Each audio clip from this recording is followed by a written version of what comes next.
This is the funky weekly tech news for the week of August 13th, 2018, brought to you in part by Lulzbot 3D printers. They make 3D printers. They're awesome. They support free software. They support open source hardware. You can find out more over at lulzbot.com. And I may have mentioned this before, but if you call them on the phone, their automated phone tree is me. That's awesome. All right, let's break into it with the thing that brought me the most smiles on my face over the last few weeks. Linus Torvalds, the man behind the Linux kernel himself, has outed himself as Tron. He fights for the user. At least that's how I interpreted it. This all stems from a Linux kernel mailing list post from August 3rd, where he starts, and I kid you not, damn it, I haven't had to shout and curse at people for a while, but this is absolutely, he's speaking all in caps here, absolutely the most important thing in the universe when it comes to software development. So, what is he talking about? Well, there was basically, let's talk about this from the high level. Without getting into the nitty-gritties, there was a patch that was suggested for the Linux kernel itself that would cause breakages to userland software because that userland software was working around the previously existing bug. Pretty straightforward. This post from Zdenek says, in my humble opinion, as the author of fixing this patch, users should not be upgrading kernels and keep running older LVM2 userland tools. And there are very good reasons for this, yada, yada, yada. So Linus hops in when he sees this and responds as follows. The particulars of this bug is not the important part. The important part is what Linus is about to say. It's awesome. Here we go. Yeah. Hell no. Guess what? You're wrong. You are missing the #1 kernel rule. If you're listening to the audio version, you're missing out because like half of this is in caps. We do not regress. We do not regress exactly because you are 100% wrong. And the reason you state for your opinion is in fact exactly why you are wrong. Your good reasons are pure and utter garbage. I just love how intense he gets. All right. The whole point of we do not regress is so that people can upgrade the kernel and never have to worry about it. Kernel had a bug which has been fixed is something he's quoting from the previous thing, the previous message. And he says in response, that is entirely immaterial. Guys, whether something was buggy or not does not matter. Why? Bugs happen. That's a fact of life. Arguing that we had to break something because we were fixing a bug is completely insane. We fix tens of bugs every single day. Thinking that fixing a bug means that we can break something is simply not true. So bugs simply aren't even relevant to the discussion. They happen, they get found, they get fixed. And it has nothing to do with we break users. Because the only thing that matters is the user. Basically, he's arguing that, yeah, if you're fixing a kernel level bug, it shouldn't be breaking userland stuff that people are using. We shouldn't have a new fixed version of the Linux kernel and all of a sudden software we were running on it doesn't work anymore. Linus is fighting for us. He goes on. How hard is that to understand? I love this man. Anybody who uses "but it was buggy" as an argument is entirely missing the point. As far as the user was concerned, it wasn't buggy. It worked for him or her. Maybe it worked because the user had taken the bug into account. Maybe it worked because the user didn't notice. Again, it doesn't matter. It worked for the user. Breaking a user workflow for a bug is absolutely the worst reason for breakage you can imagine. It's basically saying, I took something that worked and I broke it, but now it's better. Do you not see how beeping insane that statement is? Without users, your program is not a program. It's a pointless piece of code that you might as well throw away. Seriously, this is why the #1 rule for kernel development is we don't break users. Because I fixed a bug is absolutely not an argument if that bug fix broke a user setup. You actually introduced a much bigger bug by fixing something that the user clearly didn't even care about. And damn it, we upgrade the kernel all the time without upgrading any other programs at all. It is absolutely required because flag days and dependencies are horribly bad. And it is also required simply because I, as a kernel developer, do not upgrade random other tools that I don't even care about as I develop the kernel. And I want any of my users to feel safe doing the same time. So no. Your rule is completely wrong. If you cannot upgrade a kernel without upgrading some other random binary, then we have a problem. Linus. I just had to read that for all of you because it made me smile. He's basically declaring that he is Tron and he fights for the user no matter what. No matter what the master controller wants, Linus will fight for the user and make sure that you will continue to function. I thought that was rather awesome. Continuing on to slightly less awesome news, Mozilla, the company behind Firefox, is now intent on collecting more data on you. They've been doing this somewhat in the past. They've done things like collect data, work with data mining companies in Germany to collect data about you and aggregate them together. They've installed extensions without you knowing them and enabled them without you knowing them. But now they have an experiment going on. Firefox and Mozilla have this kind of experiment incubator, and they have a new one where they're working with a company to recommend articles to you based on your browsing habits. This was originally brought to my attention by a website called ghacks.net. And they say, and I quote, Mozilla launched a new test pilot project. Test pilot is the name for their incubator for testing things out for Firefox today, called Advance, that provides article recommendations based on your browsing. The new experiment is a cooperation between Mozilla and LaserLike. LaserLike is a startup that built a recommendation platform, and the experiment taps into the data to provide recommendations.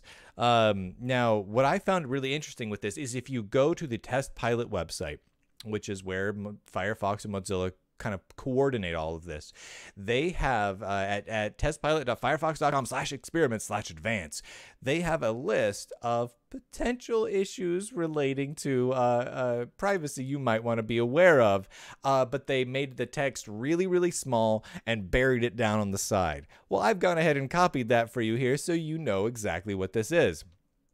And I quote, sensitive data. After installation, LaserLike will receive, a for-profit corporation, will receive your web browsing history.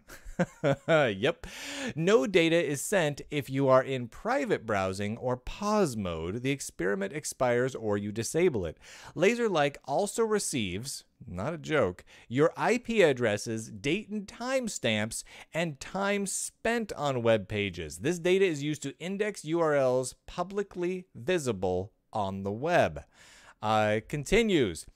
Technical and interaction data. Both Mozilla and LaserLike will receive click-through rates and time spent on recommended content, data on how you interact with the sidebar and experiment, and technical data about your operating system, browser, and locale.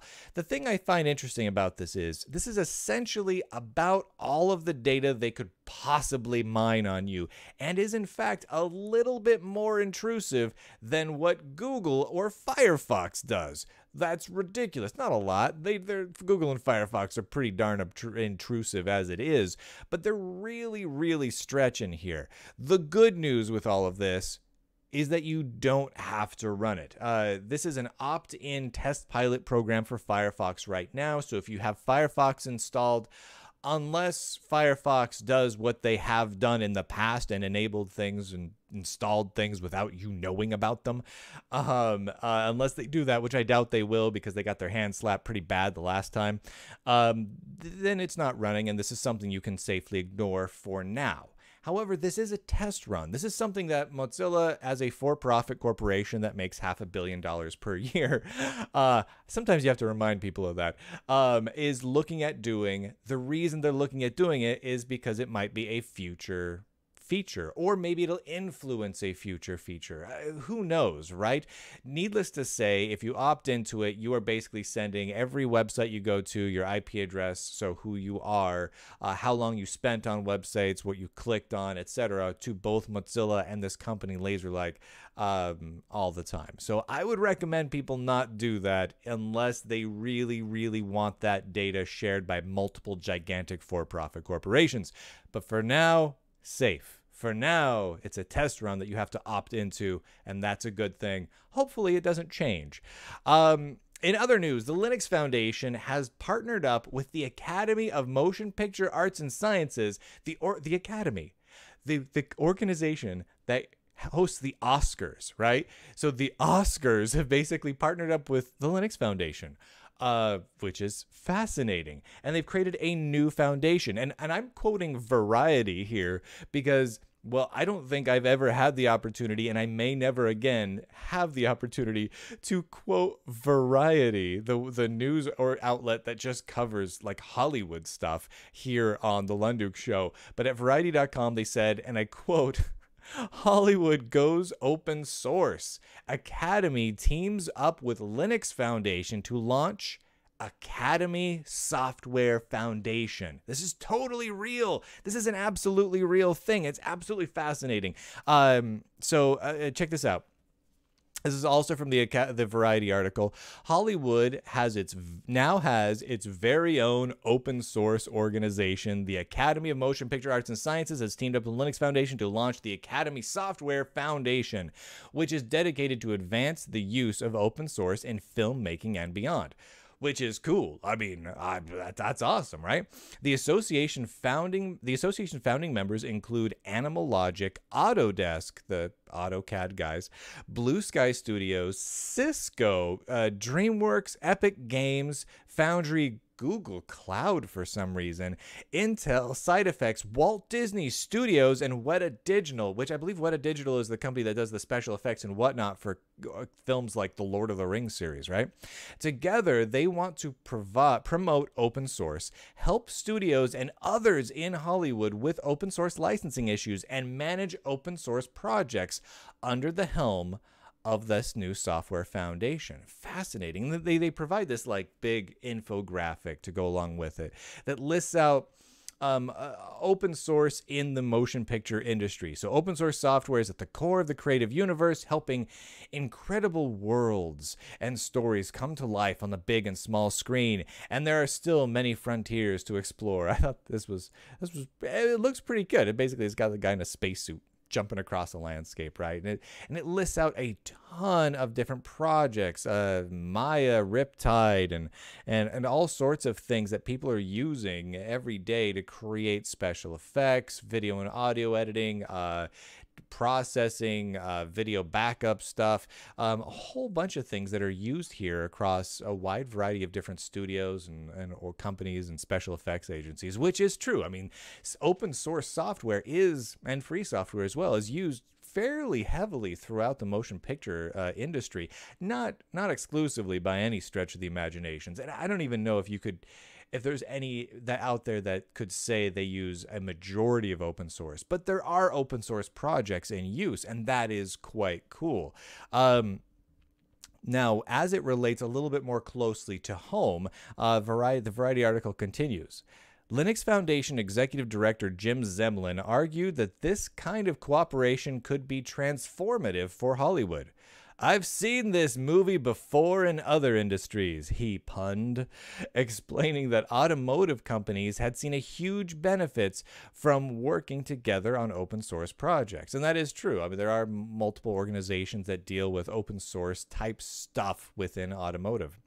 Zemlin acknowledged that open source advocates and Hollywood studios haven't always seen eye to eye, especially on issues like digital rights management. However, he argued that there was room for a variety of viewpoints. "Open source is a diverse community," he said, adding, "companies need to be able to share what they want to share and keep what they want to keep." Now, there's a lot here to unpack. Obviously, we haven't really seen what the results of this might be. I reached out to a couple of the companies on that list that are going to be involved in this foundation. I haven't heard back from any of them yet, which isn't really terribly surprising. I mean, this just dropped, and I don't know what they would say at this point. However, this has been the culmination, they say, of about 2 years of discussions. So there was someone at Industrial Light and Magic that was tasked with exploring open source within the movie industry and what could be done in the future, what's currently done, etc. And that culminated in this new foundation. So this has been an ongoing thing. It's not a fly-by-night thing. And I do love the idea of seeing more open source, not just utilized and created by these movie and special effects studios, but make it much more public and perhaps even work on filling in those holes, finding those gaps in functionality and expanding upon that. So that's really cool. I like that a lot. On the other hand, that last paragraph where Jim Zemlin talks about how Hollywood studios and open source advocates don't see eye to eye, especially on digital rights management. But he pointed out that he felt like there is a diverse community, room for lots of viewpoints, and companies need to be able to share what they want to share and keep what they want to keep. Starts to raise some red flags for me. The Linux Foundation has done a remarkably good job at being very public and visible in promoting both Linux and open source. To a point. There are certain aspects of Linux open source, and especially when it gets into free software licensing, where the Linux Foundation has taken more of a hands-off, we get it, you don't want to be open, it's okay, or we get it, you don't want to comply with the GPL license, it's okay, or we get it, DRM is good for you, you like that, so we'll support that. And so in that respect, the Linux Foundation puts itself at odds, just like the movie industry, with very large portions of the open source and free software community. But they are doing some serious good here. They are advancing not just the dialogue, but the usage and the analysis of open source within some pretty massive and important and highly visible companies within the media industry. So that's good. That's a good thing. Overall, this seems like a net positive to me, a weird net positive, and I think we'll have to keep an eye on it to make sure that, you know, the Linux Foundation doesn't trend even more into the not quite a friend of free software, not a big fan of doing away with DRM, but more just embracing DRM. We're gonna have to watch them on that one. But that said, kudos to the Linux Foundation for pushing this forward. I hope this results in more open source being released to everybody for the purpose of movie and filmmaking. That would be quite cool. I love that idea. Weird, but I love it. All right, we're going to talk really briefly about a story around the NSA. The NSA created an encryption algorithm and submitted it to the Linux kernel. This particular encryption algorithm was really meant to be for more lower-powered devices, to be put onto IoT-type devices, right? Something that just didn't require a whole lot of beefiness to it. And this became public. This is from an August 10th article on It's FOSS. NSA's encryption algorithm in Linux kernel is creating unease in the community, and that's to put it mildly. There were significant portions of the Linux community, both the development of the kernel and just in the users and the pro users, that were unhappy with this. The NSA does not exactly have a glowing track record with being nice and friendly and not pushing for back doors. And I think a lot of people just simply don't trust the idea of the NSA contributing code that is the underpinnings of encryption algorithms to be a part of the Linux kernel itself. That causes a lot of eyebrows to be raised. Well, don't worry too much. This is a post from Jason Donenfeld, Linux kernel developer. The subject reading patch v2, crypto remove spec. Spec being that particular algorithm. These are unused, undesired, he says, and have never actually been used by anybody. The original authors of this code have changed their mind about its inclusion while originally proposed for disk encryption on low-end devices. That's what I was talking about with IoT devices. The idea was discarded in favor of something else before that could really get going. Therefore, this patch removes spec. This is gone. So if you were worried about the NSA getting some additional code into the Linux kernel, especially code that revolves around encryption and the like, worry no longer. And one final tidbit of news that I thought was incredibly weird, the JPEG organization is talking about blockchains. Yeah. So JPEG, the JPEG committee had its 78th meeting in Rio de Janeiro, Brazil, relevant to its ongoing standardization efforts in JPEG privacy and security. JPEG organized a special session to explore how to support blockchain and distributed ledger technologies to past, ongoing, and future JPEG family of standards. This is motivated by the fact that considering the potential impact of such technologies in the future of multimedia, standardizations will be required to enable interoperability between different systems and services of imaging relying on blockchain and distributed ledger technologies. Yeah, so JPEGs. Seriously, guys. JPEGs with blockchain features built in. I don't know what that means, but it's the weirdest thing I've possibly heard of. That's kind of on par with, let's put blockchain technology into my sneakers. Let's go ahead and put blockchain technology into your child's teddy bear. Like, there's just a certain point where you have to go, so you're really grabbing onto the latest and greatest buzzword here, aren't you?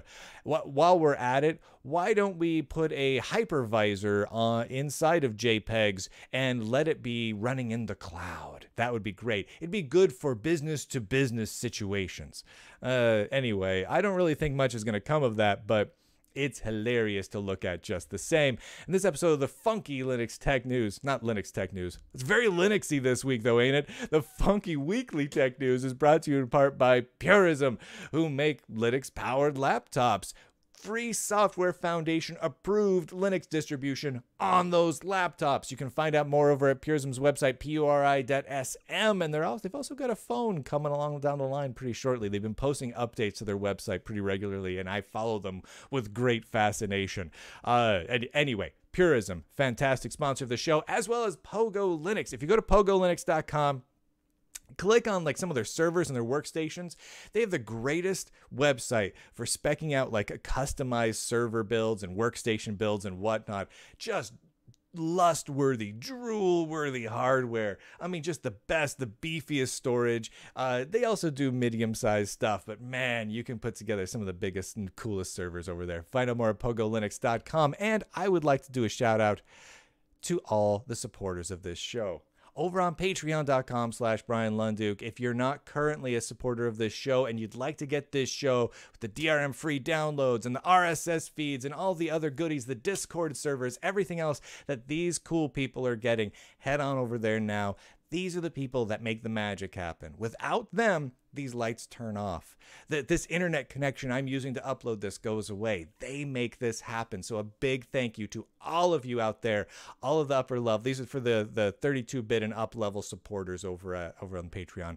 I absolutely could not do this without you. Mwah! That's it for today. I'll see you guys tomorrow. Probably. Assuming I can find the right button to click. I found it. Yay!